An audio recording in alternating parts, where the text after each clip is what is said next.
السلام عليكم ورحمة الله تعالى وبركاته. أهلا بكم بقناتي فرح إنيفير. في هذا الفيديو سوف نتكلم دائما عن كورونا في بلجيكا، ولكن قبل أن أبدأ هذا الفيديو أتمنى لكل من دخل أول مرة قناتي أن يشترك بها ولا تبخلوا علي بإعجاباتكم، وأهلا بكم دائما بقناتي فرح إنيفير. لقد أعلن ستيفن فان جوست المتحدث باسم مركز الأزمات وعالم الفيروسات في سينسانو اليوم الجمعة خلال المؤتمر الصحفي المتعلق بكوفيد 19 لليوم السادس على التوالي ارتفع متوسط عدد الإصابات بفيروس كورونا في الفترة من 1 إلى 7 سبتمبر، وكان المعدل اليومي 547.4 إصابة بزيادة 22% عن الأيام السبعة السابقة. وقال ستيفن فان جوست من سينسانو: ستستمر الأرقام في الارتفاع، بل إننا نشهد تسارعا طفيفا في هذه الزيادة، مضيفا يوم الاثنين 7 سبتمبر جاءت. Alors, sur les 7 derniers jours, nous avons constaté 547 nouveaux cas par jour en moyenne, ce qui est une augmentation de l'ordre de 22% par rapport à la moyenne de la semaine qui précède. Ces chiffres continuent donc d'augmenter, vous vous en rendez compte.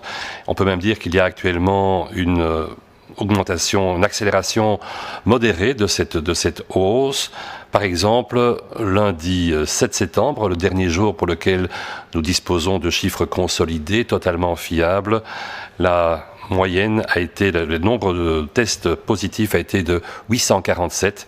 847, ce qui est proche des 873 que l'on a constaté le lundi 10 août, qui était le point culminant de la vaguelette du mois d'août.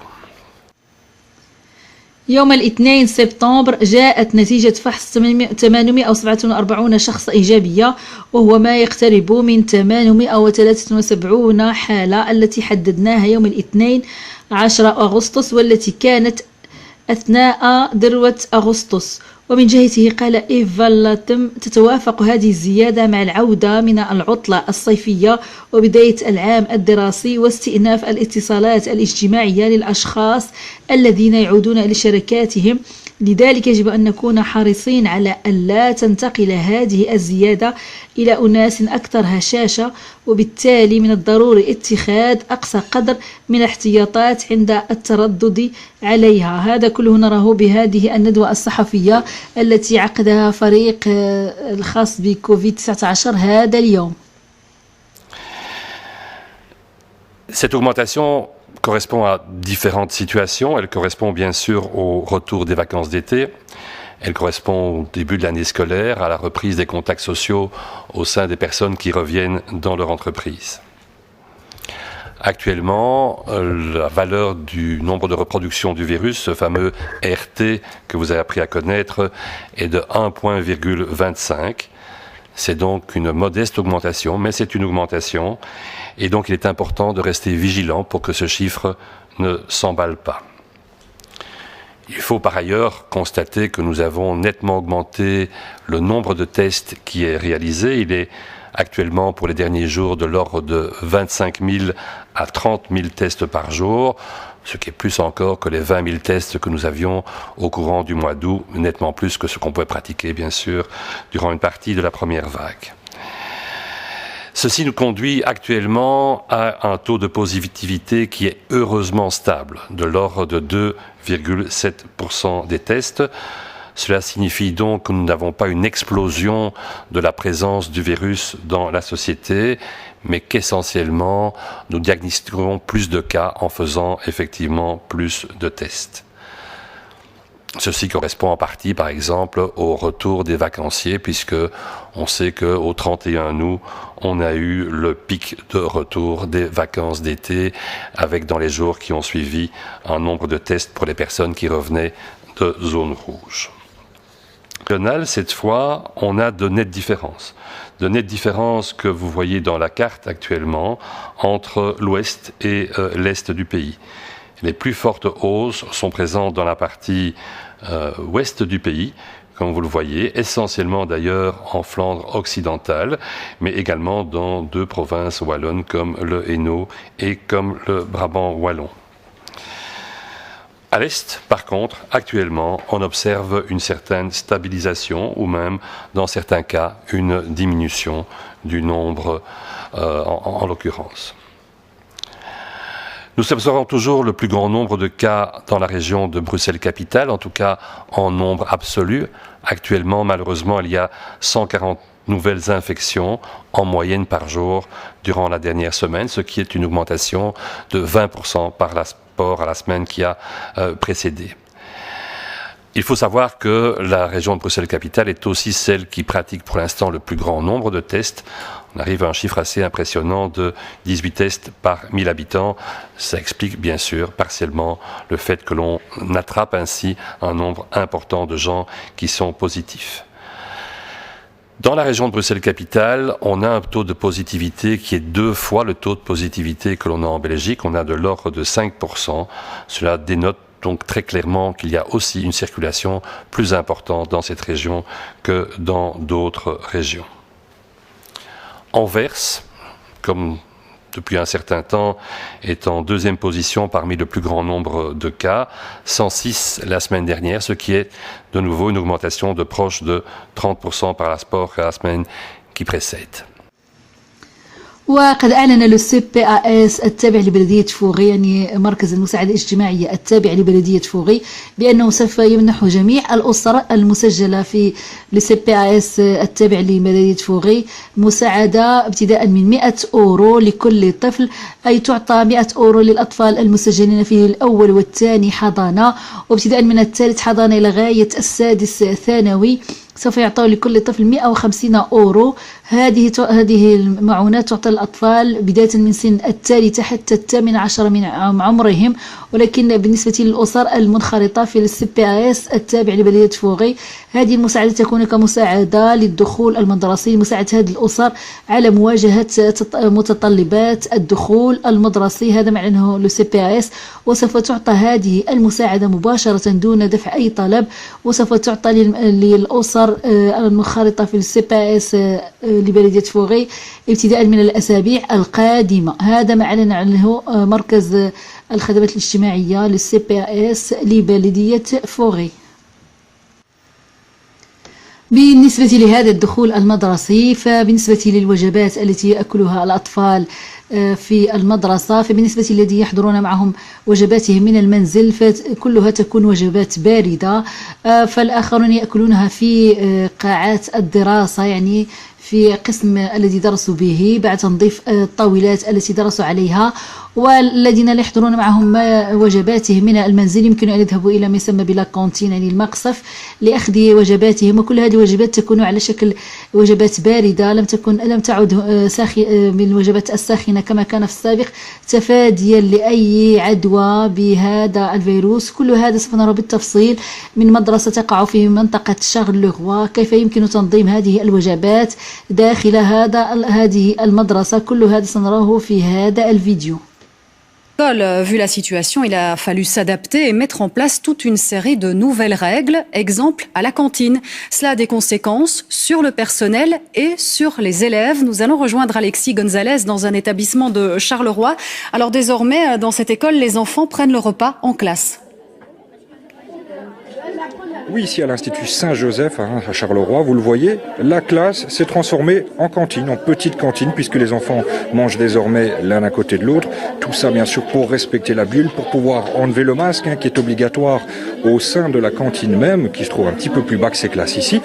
Pour l'instant, on teste tout ça. On ne sait pas encore de quoi l'avenir sera fait, on ne sait pas encore quelle sera l'organisation fixe pour les cantines, mais pour l'instant, il faut voir comment les enfants se comportent, comment ils réagissent et comment ils respectent les mesures barrières. Pour l'instant, donc, beaucoup de changements que je vous propose de découvrir dans ce reportage tourné avec Cédric Grifflard et monté avec Philippe Ouibaud. En cuisine, les équipes préparent les repas. Ils sont destinés aux enfants de maternelle, primaire et secondaire, mais contrairement à d'habitude, personne n'est dans le rush. On a décidé de ne faire que des toutes petites restaurations. Il fallait voir déjà le nombre d'enfants qui allaient revenir à l'école, parce que bon, il y a des parents qui avaient peur de remettre leurs enfants, donc on devait voir. Et en plus, On doit faire des commandes, mais je ne savais pas vraiment quoi commander, donc on devait restreindre un petit peu la chose. Depuis la rentrée, la cantine est organisée différemment. Si pas de changement pour les maternelles et les primaires, hormis les quantités, les secondaires ont vu leurs habitudes bouleversées. La collation se prend par petits groupes. On doit porter nos masques et tout, du coup voilà. On a plus de choix maintenant, on peut prendre plus de choses. Ah bon ? Comme les chips, avant on ne pouvait pas les prendre, maintenant on peut les prendre. En secondaire, on a préféré faire en sorte que les élèves mangent en classe, en tout cas les premières, deuxième, troisième, quatrième. On a recommandé aussi qu'ils viennent avec leur repas de la maison pour essayer de respecter ces groupes bulles. Les 5e et les 6e, eux, ils ont l'habitude de sortir de l'école et donc ils sortent un peu avant les autres. Voilà, donc ça va être le temps midi, vous allez ranger vos affaires. Prendre son repas en classe, une nouvelle réalité qui chamboule le quotidien scolaire. Avant de sortir ses tartines, il faut désinfecter son banc. D'habitude, on a tous nos amis des autres classes en bas, ou alors on peut manger en bas au self. On peut payer à manger. Et là, on doit apporter notre boîte à tartines, manger ici, puis descendre.